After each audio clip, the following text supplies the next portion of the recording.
543, home prices are down for a fourth straight month nationwide.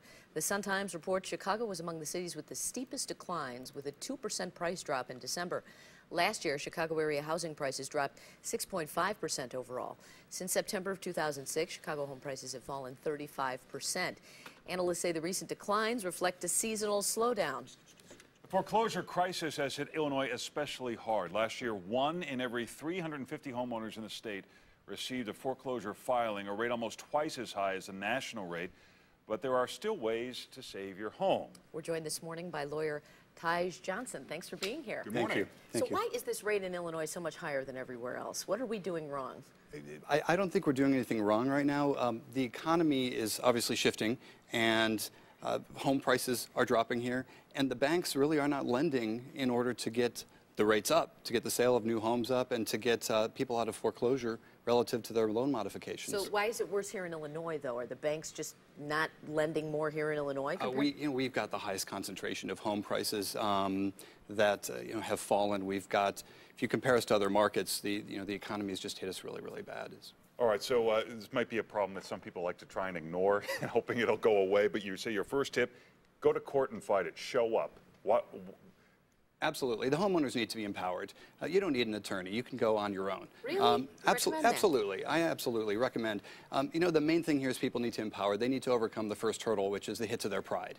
What percentage of people don't fight it? I mean, and could win?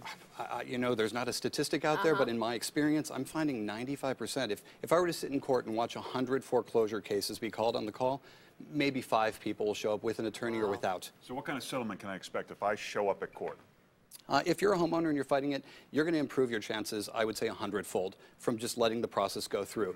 The outcomes that you could seek would be a loan modification. You could seek interest reduction, principal reduction. You could seek getting a short sale to get out, to remain a viable consumer. The bottom line is homeowners need to be empowered to know that they own the homes. The banks do not own the homes. Could buy you more time is tip number 3. And fourth is a clean exit. What's a clean exit? A clean exit is to remain a viable consumer in our economy going forward. If you allow a foreclosure on your record, then it's the same as having a bankruptcy. Even if you have, after 10 years, an 805 credit score, you still have to check the box. Have you ever had a foreclosure? Have you ever been in bankruptcy? So if you can get a clean exit, which would be a short sale, or, for instance, a loan modification, anything other than getting the foreclosure is really what they need to seek. But the bottom line, once again, is you don't need a lawyer. You need to go in and, as a homeowner, be empowered. Know you own the home, and you're owning it with some ownership, some obligation owed to the bank, but you own the home. The bank doesn't. Is there help from the government in this, like they bailed out the banks? Absolutely. The bailout of the banks, there was another bailout for the homeowners, but it required the banks to participate.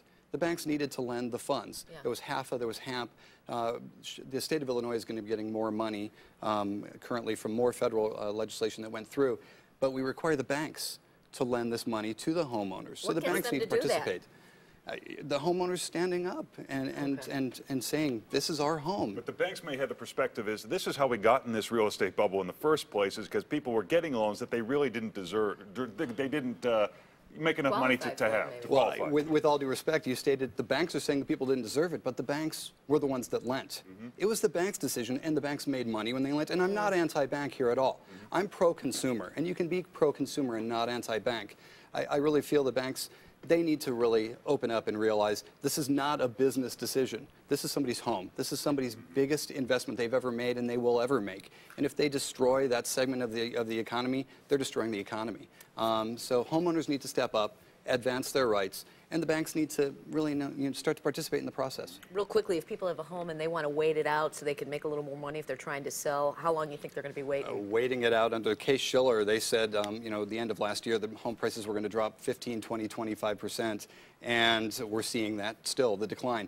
I don't think if you hold on to your home, you're going to be getting in a better position to sell it. If you're already, the statistics are that about 25 to 36% of homes in the state of Illinois are at or under water level.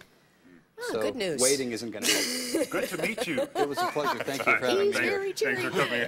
Thanks so much. Some good information there. Thank you. Thanks so much. For more information, you can visit johnsonchicago.com. Is that correct? We have that right? There we go. Yeah. Thanks so much. Thank you.